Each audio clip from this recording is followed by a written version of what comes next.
What up, what up, what up? Welcome back to Lockdown Universe, home of the bizarre, peculiar, and unheard of stories of UFO legend and paranormal lore. Welcome back, welcome back. Happy to be back. Hopefully, you guys are doing awesome and taking care of yourselves. So, today we've got a really interesting one. We've always talked about remote viewing and how we're into that and how they've been able to look forward in time, backward in time, find Russian submarines that have been undetected by uh, satellites. I mean, all kinds of great stuff. Looking at forward into the future, finding missing persons. Remote viewing has been done by the government for a long period of time. Now, there's one gentleman who states that he knows that we are on a prison planet because he remote views and communicates with extraterrestrials at a communications table in his office. And who this person might be is none other than Dr. Courtney Brown. Now, Dr. Courtney Brown runs the Farsight Institute. The Farsight Institute is dedicated to all kinds of things remote viewing. I mean, everything you can think of. And they have a bunch of people that are also employed or part of the Institute. Based in Georgia, been in operation for a long time now. I think it's 90s, if I'm not mistaken. But he's the director and founder. And it's a non-for-profit. The largest venue, he says, he's the CEO of a streaming service, Farside Prime, which is the largest venue of public projects featuring remote viewing anywhere. He has published a whole bunch of peer-reviewed research on this subject, and he's even worked with the government. So he's not like this some wacko. He's got a lot of street cred and real cred. Let's give him credit where credit's due, right? So why do I bring this up? Because of this really bizarre story he told in this video, and I want to play a little bit of it for you so you can hear it, because it's scary. So, there is one fundamental aspect to working with the extraterrestrials. They absolutely insist that humans have to understand their composite nature, that the physical body is not who they are. The physical body is just nothing. It's like clothing that you're wearing, and that you're actually inside that. This planet is being run as a prison by a group of extraterrestrials who they oppose. I call the ones that we work with the good guys, the good ETs, and the bad ones. They have written agreements with the United States government, and apparently a few other governments, to allow them to operate here on Earth, basically operating a huge, absolutely huge human trafficking operation. They're not interested in the gold or the minerals or the plant life. They want the people. And they want the beings that are inside the people, which are what we call is-bees, someone who is for the purpose of being. Other people call it soul, spirit, which is just stupid because they're trying to prove that they have a soul. And everybody in the universe says, what the heck are you talking about? You are the soul. Telling us you're your body is like telling us you're your shirt. And humans have been caught in this system. This is operating literally as a prison where people can't get out. When people die, they see the light. You've heard that story a zillion times. They get drawn to the light. It's like a really strong magnetic pull. And then when they get to the light, they're zapped with an electric bolt that's way more voltage than lightning. They're totally rattled. They lose their remote viewing capability, their telepathy capability. That's normal means of communication throughout the entire galaxy. And they lose that. And then an AI comes in. It's all computerized. An AI comes in and says, we've been talking about your case with the Council of Elders. You see the Council of Elders over there? Yeah, you're a very important person, the Council of Elders. And we think that, remember that argument you had with your son or daughter and your grandmother or whatever? We think there's a couple wrinkles in your personality you need to work on. Now, with no memory, been rattled, no telepathy, no remote viewing capability, you inevitably say, sounds good to me, and that cycles you back in the system. This is a psychological prison. It's not held with bars and cement and things like that in a physical prison that we have here. It's a psychological prison. So if the psychology is broken, the prison gets broken down. The good ETs, the ones we work with, they consider everybody on Earth as their friends and relatives who were taken from them like zillions of years ago and placed here. This is also a repository for bad people. That's why we have so many crazy criminals that are pedophiles, that are perverts and things like that, that violent people. Bad people get thrown here as well. But they also, because once you get in here, you can't get out, and it just keeps them out of the system. And so but you also have the vast majority of everybody are just people who were, thrown here. Maybe they didn't pay their taxes. Maybe they did a wink to somebody's daughter, and it was a powerful bureaucrat. Somebody, maybe they, for whatever reason, they were political opponents. They were running in the guerrilla groups. They were opposing the authoritarian groups. Whatever happened, they get put here, and it's a prison that sort of keeps everybody here. And because they don't have remote viewing or remote or or natural telepathic capabilities, they can't see out of it, and they don't know that. So the ETs that are up there, you've heard a zillion reports. Everybody who's interacted with an extraterrestrial, they all say the same thing. They speak telepathically. That's how they communicate. They do not use English. They do not move their mouth and have sounds come out and then listen to their ears. They all communicate perfectly well with telepathy. They worked with us for years. And again, they didn't want to put any focus on it. They didn't want it to be public because they had a lot of stuff to do with a lot of remote viewers. They had to teach us how to see them. They had to teach us how to be able to talk with them, how to be able to communicate, how to have board meetings, and we all pick up whatever they say. And then they had to develop the library. The advanced remote viewing procedures that were originally developed, they were originally started with the U.S. military, but the ones that we use now are like way different. They were the ones who guided us to develop those things. Okay. So what I want to talk to you about that, I mean, that really blew my mind right there. My entire life, I've kind of placed it on all of these near-death experiencers who have gone into the light and have said that they've been shown their 360 life review. They might meet with a council of 12. They might meet with one individual, Jesus, Buddha, whoever, or just a spirit guide, and either the council of 12 or Jesus or Buddha or whoever it is tells them they have to go back. They have to finish their mission. But isn't it wild that what he's saying is basically that whole scenario is made up by another species? It's a lie. It's a prison planet. And maybe you guys might be saying, "Lockdown, I've heard this before." Da da da da.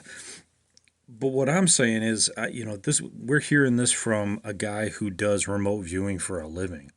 This guy talks to alien civilizations. He talks to government entities. He goes back in time to Mars, to talk to populations back then. I mean, all kinds of populations. And these good ETs are telling him, hey, these bad ETs got you on a loop. You keep coming back. You're miserable. When you die, don't go to the white light. Say, I am the universe, and the universe is me, and then you will be free. You will be free of the matrix that they keep putting you back into. And made me think for a second. I'm like, damn, why are we all like, so damn miserable all the time? We're so miserable going to our jobs. Even if you like the job initially, you eventually get sick of it. And, we're all just kind of like miserable all the time. And I'm like, well, it would make sense if we are in a matrix where we're psychologically stuck in this prison, and you're driving to work every single day and it's like the exact same thing. Well, that's exactly what a psychological prison is. You got to break out of it. And if we can't break out of it, then we're just going to be miserable. So my entire life, I've been told go to the light. Now I'm like, damn, am I not supposed to go to the light now? Am I supposed to just follow, Courtney Brown's, research? It says on the main topic of his video, aliens have told him you don't have a soul, you are the soul. So basically, your thought process, who you are, who you're acting like, that is you. Doesn't matter if you're alive or dead, and this suit that we have on is just a suit. That's it. It's just like a piece wearing your t-shirt. When you take it off, you're still you. And so the question that they have up on this video is, are they preparing us for a prison break? Are they preparing us to get out of this reincarnation cycle? Now, apparently, there was an individual, and I've watched his videos too. His name's Alex Collier. He was huge in like the late '80s, early '90s, and mid '90s. Alex Collier went on the speaking circuit and talked about his encounters with the Pleiadians and how he was told by them that he was stuck in the reincarnation cycle as well. So now there's like two really well known in the UFO circle individuals telling us, hey, you guys are stuck in a circle. And Robert Monroe even said that too. He said we're kind of food for these beings that want us to continue to be coming back, feeding them this energy of negativity. I'm going through the comments, and so many people agree with him. Some people say planet Earth is a jail for the spiritual being. Another person says it's not a prison, it's a school, which is kind of what I always thought. Another person says, this is a jail for the spiritual being. Dark entities are feeding off our negative energy. We're being used like a battery in the Matrix. I have experienced some previous life. I'm assuming he means regression, and that on other planets like Earth, where everyone was a slave except for me and some rebellious individuals, and to get rid of us, they sent us to Earth. Damn, wouldn't that be something? That's kind of what Courtney Brown said. He said, if you had looked at like some sort of, some diplomat's daughter, or you had done something else that was against the social norms, they might throw you to Earth. And to be honest, I feel like I am a rebel. I've always felt that my entire life. I've never felt like I was part of like necessarily the good guys or necessarily the bad guys. I just felt like I wanted to do my own thing. So one person said, "Is so this is hell?" Question mark. Uh, and the other guy said, "I'm confused as hell on what to do after I die." Uh, yeah, bro, me too. So let's talk. Let's look at some of these comments. One person said, "This may sound cliche, but honestly, just call on Jesus. He will override the light that's trying to pull you in." And another person says, "I've spoken to Jesus when I was drowning. In my mind, after I called his name, a circle of rainbow rollers came flashing out until it was all golden and white, and he talked to me and he saved me when I said it, when he said his name." And that's what a lot of people have said. They said, like, they've had these hellish near death experiences, and then after they say Jesus' name, he saves them. He takes them out and he brings them into the light. But then the light is the part that you're not supposed to go into. So is he going to take you into a different light? I don't know, man. It's confusing as shit for me. But another person said, so Earth is the quote unquote the good place. The Good Place is a great show. They talk about basically the good place is where you go if you're a good person, but then they find out that the good place is actually kind of like kind of like an interim or kind of like hell. So yeah, that's really interesting too. That whole show is really wild and funny, very funny. One person says, read the works of Dolores Cannon. Well, I got Dolores Cannon book right here called Keepers of the Garden.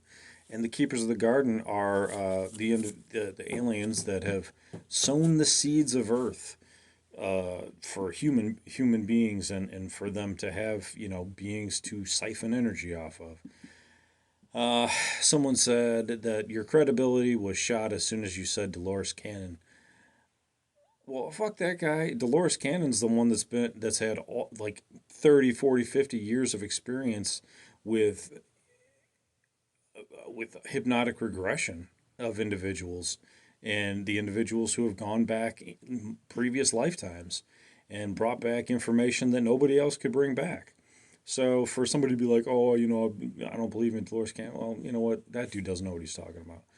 Um, and there's another comment that says the fact that you're taking everything that the Farsight Institute says is gospel in trying to discredit Dolores Cannon says a lot, but I'm not going to drag on your beliefs.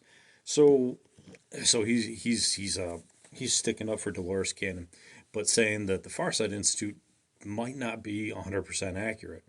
And they might not be wrong because the Farsight Institute, and Courtney Brown, Dr. Courtney Brown, with all due respect and everything that he's done for the agent for this for ufology and for remote viewers and people who follow it, he has been criticized for some of his techniques. Different remote viewing companies do remote viewing different ways. They have their own protocols, and these protocols are really important because they are basically the scientific method.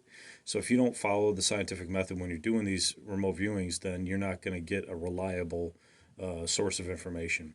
So like guys like Joseph McMoneagle, I don't think he really liked the way that Courtney Brown created his remote viewing protocols. But then again, to each their own, right? So what Courtney says is that he sits down at a committee table with his other individuals in the Farsight Institute, real humans, and they do remote viewings. And I've watched a couple of their videos where they sit around and they do remote viewings and they compare notes afterwards. And it is very interesting, and they are very accurate. So that's something to be said for them. But he says when they sit around these board tables, boardroom meeting tables, that they have these aliens sitting at the end of them, and that they communicate with them. And sometimes they tell them some good information, sometimes they tell them, some boring stuff. But the important thing is that what Courtney's telling us is we need to focus on the fact that we are humans and that we are stronger than we think, right? We're stronger than we think, that we have the capability to do a lot more than what we think as well, and that there is a species of alien out there that is really just putting us into a circle of souls, right? The recycling of souls to keep bringing us back here. And what's interesting is he said right at the end of the near death experience, they'll tell you, hey, that you did pretty good, but when you argued with your mother, or you fought with your brother, or you hurt somebody, or you robbed somebody, or whatever, that just wasn't good enough. We got to send you back, and you got to do better. Well, let me tell you something. Everybody does something wrong. Okay, I don't care how clean you are. Everybody does something wrong. So, and if you're a Christian, well, you say, hey, it doesn't matter what sin it is. It's always it's one is equal to the other, which is kind of wild to think about. I don't necessarily know if I agree with that, but the fact is that, well, if you sin once, then you got to come back constantly over and over again. Like this place is has no capability for us to not sin. We're always going to sin. So, and that's okay. Sinning is learning. Okay, sinning is learning. Unless you're like intentionally trying to hurt somebody, that's a different story. Um, but to sin is to be faulty, and to be human, right? It is to be human. So anywho, what do you think about this? Do you think that Dr. Courtney Brown has some validity here? That he has a point that he's making? Have you guys ever heard about this recycling of souls where we continually come back, but it's not on our own account? It's not because we want to come back. It's always because they want us to come back. And if you think about it, think about this for a second. Every near death experience I've ever talked about or I've ever heard, because I listen to a lot of near death experience podcasts, they all say that the people want to stay where it's beautiful, where it's warm, where it's loving, where it's, it feels like everybody, there's this huge, warm, beautiful, engulfing light that's taking care of you, and it's loving, and they never want to leave, but then they're kicked out. They're told that they have to leave. They're told that they have to come back. They're told that they have more of a mission to complete. Well, if the system was as perfect as it should be, no matter how bad you get hurt, you shouldn't even be able to go to the next place, whatever that is. We should always be stuck here on earth until we complete our mission. But the fact that the soul can leave and go up to this other plane of existence and then be told to come back home just tells you that our system isn't perfect. And if it's not perfect, then is it really made of God? And if it's not made of God, then it's made by some other species, some other entity that's got us trapped here for a reason. And that reason is so far out of most people's minds that they can't even conceive it, much less want to even ponder it. They're just like they just want to discredit it and move on with their life, right? They just want to say, "Fuck, no, that's fucking bullshit. I'm gonna move on and go on." Well, you know what happens when you do that? You get recycled. Okay, you do the same shit over and over again, just like every single day is a recycling. Every single day is the same shit over and over again. And that's how we get recycled continually because we haven't come together as a species. We need to come together. We need to understand the metaphysical aspects of what we really are and what our souls are so that we can move forward together as a species, stop getting stuck in this damn loop and move forward and move out, you know? What's interesting too is that Dolores Cannon did talk about in her hypnotic regressions with people that they have been able to go to hypnotic regressions of past lives that were on other planets. Is it possible that not only Earth but also other planets might also be caught up in this like prison cycle of recycling souls? Like if people were on Mars in a previous life, were they also part of this recycling of souls so that they eventually came to Earth? I mean, I've heard that Earth is one of the most difficult planets to incarnate on, period. That our life is really difficult here. It's very challenging. It's a hard school to be in, but that we quote unquote chose to be here and we quote unquote chose our soul group and we quote unquote, chose, kind of like these life experiences that we're going to have and these challenges that we're going to have. But the fact of the matter is that, we don't know. We don't know what's past and beyond what near death experiencers have experienced because they're the only ones that have come back. You know, all we have is their word, and then I don't know, ghosts. I don't know, if you have a ghost come back and talk to you, family member that comes back and says, "Hey, everything's cool."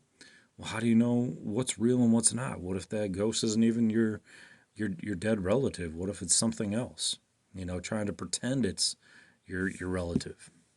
I mean, I hate to like keep questioning things, but now this has really got me in a question mark because even Robert Monroe, whose teachings I followed for a long time since the '90s, he talked about all these beautiful other worlds and these beautiful other realms of existence, like heaven type realms, right?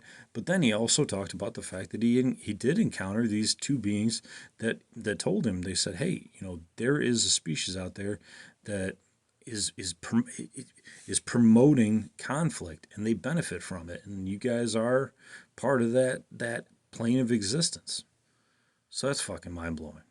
The guy that trained all of the government remote viewers and psychic spies telling us that is wild. And he sent him into a deep depression for 2 weeks. Only 2 weeks. I can't believe that.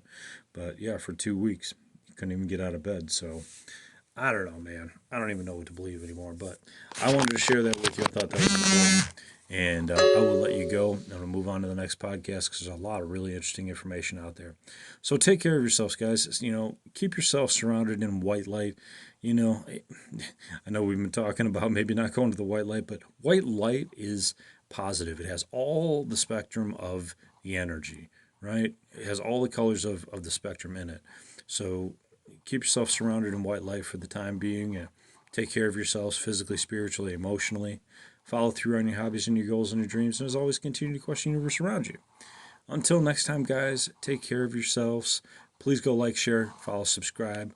Lockdown Universe out. Peace. Go share, go follow, go subscribe. Peace.